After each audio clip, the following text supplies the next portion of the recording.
Hi, welcome back. This is episode 4. We are in the month of June, and I am here to talk about pride. And the reason why I want to talk about it is because I'm confused on how pride became what it is. Now, I'm going to say pride is something that I've never really thought much of. I've never attended a pride event, but in the past 2 years or so is when I've really started to be more inquisitive or more interested in, well, what is the Pride Parade? What is this Pride event? And the reason why is because along with all these other things that we've been talking about and how there's been this push to discuss sexual orientation or gender identity with children, I see that same marketing advertising happening with kids and the Pride Parade. And I don't understand how they are considered family friendly. I don't understand how they are all ages. I mean, as an adult, why you want to go and gyrate half naked on a float? I don't understand that. But why would you want to do that when there's kids present? That's the bigger problem. It's like we've blurred the line. I'm not even gonna say that. We have not blurred the lines. We've erased the line that existed between adults and children. There have always been, this is for adults, this is what adults do, this is where adults go, this is only for adults. And then everything else was, this is for children, must be age appropriate. And that makes sense. Children are pure and they're innocent. And they have their whole adult life once they become an adult to learn about those things. But that line has just been obliterated. And it's been obliterated by the LGBTQ whatever community. Because that is the community that I am aware of that is publicly welcoming children to see and hear and know about sexual things. And before anybody says, oh, Cindy, but look at what the Catholic Church has done, and look at what Boy Scouts, and it's not just the LGBT community. And my response is, just because the Catholic Church did those things, that is horrible, horrific, wrong, vile, evil. But because they did those things, it doesn't make this okay. There's nothing related between the two. So I don't know why the rebuttal for pride events and having children present and there being public displays of sexual acts or sexual fetishes, why the rebuttal for that is, well, look at what the church does, or look at what other religions do. Can't two things be true at the same time? At least that's what I thought. Both things can be wrong. Both things can be vile. And that's why I had to look into, okay, why is Pride even an event? Why is it celebrated? What is the purpose of it?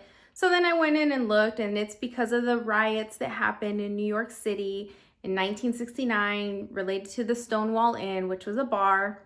It was a gay bar. And so there was riots, and then there was an event to commemorate that, which was the first Pride Parade. And it was considered one of the catalysts for gay rights. And so I guess I just am struggling to understand that if the intent of the parade is to commemorate the shift in society and in laws to not discriminate or harass against gay individuals, what does that have to do with putting your sexual proclivities on display? It's become this hedonistic and vulgar event. And yes, I know somebody's gonna be like, there's a children's section, there's an area that's just for kids and it's family friendly and it doesn't have any of that. Okay, is the entire event age restricted? No, there are not. And even if there are not, why is pup play or BDSM or any of that, Why is there this desire to put that on display? And yes, I know not all gay people do this, but going there, you're supporting that. Whether you're gay or straight or whatever, being a part of these events, knowing that they welcome children, knowing that there is no screening that happens to ensure that there isn't nudity, knowing that there aren't simulations of sex acts on display, then you're a part of the problem, because you're only thinking about yourself and what you want to do and how you feel and what you like doing there. And maybe you don't care about the other person's kids, or maybe you don't care about other parents, and you say, hey, to each their own. Everybody raise your kid however you want. I guess for me, I hope that all of us would maybe think a little bit more about what our actions, what our participation in any event is perpetuating. And so if the gay community doesn't want to be called groomers, then keep kids out of your events. Make them age restricted. I know there's Mardi Gras events. Those ones you have to be 21 and up. They're definitely scanning you and they're putting a wristband on you, or those tacos and tequila festivals. And any one of those events can put age restrictions. But why this one? Why does the Pride Parade not want to restrict the events? Because you want to shove it down throats. That is why, because you want to expose that stuff. So just how any one religious beliefs shouldn't be imposed, why should anything else? Why can that community, the drag queen community, the trans community, the gay community, why can you not let other individuals have a different opinion about what you do? I'm sure you have a different opinion about us as Christians, or Jews, or Muslims, or Buddhists, or Hindus, or whatever. I'm sure there's things you don't agree with, and that's okay. And we should be able to be like that. And maybe if you have kids, you're not going to want to raise your kids to read the Bible. Maybe you're not going to want your kids to read the Quran. How would that community feel if we forced it everywhere and we created organizations that mandated it in school curriculum? You're going to say, oh, but religion is different. My sexual orientation isn't a choice. My gender identity isn't a choice. Okay, well then if it's not a choice, then you don't need to share any of this with the kids, because they're gonna be that anyways if it's not a choice and that's just who they are, right? The LGBT community was always what, 3% of the population, 2%, maybe at the most 5%. So for this community that is so rare that anybody become a part of it, what is the insistence of having everybody want to be a part of it or accept it or bring it in or be knowledgeable about it? Together, we can fight against the fact that people are going to say transphobic or homophobic or whatever other slur wants to be thrown to somebody because they have a difference of opinion. That is an ad hominem attack. Instead of arguing or debating against the thoughts, the ideas, the logic, you go straight for the person and you insult them.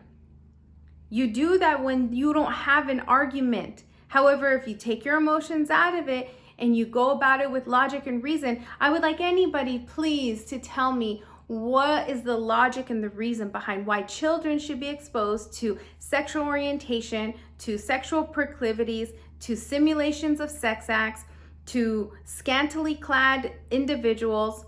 What value does that bring? And to any parents out there that take your kids to these events and that you think that you're teaching them tolerance, you think that you're teaching your children compassion, you are not. What you're doing is you're robbing them of their innocence. You're introducing confusion. You're not teaching them compassion and tolerance. That can be taught without having nudity be a part of it. And not only that, but we become a society that is obsessed with compassion. News alert, compassion is not the highest virtue. You can be so compassionate that it ends up being harmful. I know, example, male prisoners who say that they're females, they go put them in a female prison, and then what do they do to the female prisoners? So there's your compassion, right? Or, I know, compassion for a kid that is struggling because their parents don't want to accept their identity. And so I tell that kid, I accept you how you are, and I can be your new family. I'm a safe adult. That's where your compassion goes too far. You are not that kid's family. You should not impose yourself between the relationship of a parent and a child. Truth is going to be the greatest virtue, the highest virtue. And this is why we have to speak up, because if we don't, we submit to this continued insistence on children being exposed to sexual things, confusion, and the wrong information. Sorry, it is wrong. There is no such thing as a gender identity. Your sex is not assigned at birth, it is observed. And to tell kids otherwise is to lie to them. And the reason why they're lying is because it's the only way that they can feel validated. Because if they have everybody else take on their thoughts and their beliefs, then they feel better about the choices that they've made. But those are your burdens to carry on your shoulders. If other people don't agree with the choices that you've made, that's life, sorry. I'm sure there's gonna be many that don't agree with this video, but I'm willing to take that on. I'm not gonna need to go and force everybody to agree with this video. I know I'm not wrong, at least about this. I can be wrong about everything else, and that's fine. But I know this is the one thing that I know definitively I am not wrong about. Children's innocence need to be protected. Their purity needs to be protected. And anybody who wants to get rid of it, impose it, destroy it, contaminate it, you are part of the problem. And anybody who condones anybody who does that, you're a part of the problem too. So you can take your compassion and you can do whatever you want with it, but that compassion is in the wrong place. You have bought into the propaganda, you've bought into the lies, and it's time that we open up to what's really going on around here and we take back control of what is true. 2 sexes only. Okay, rant done. Have a lovely week. Bye.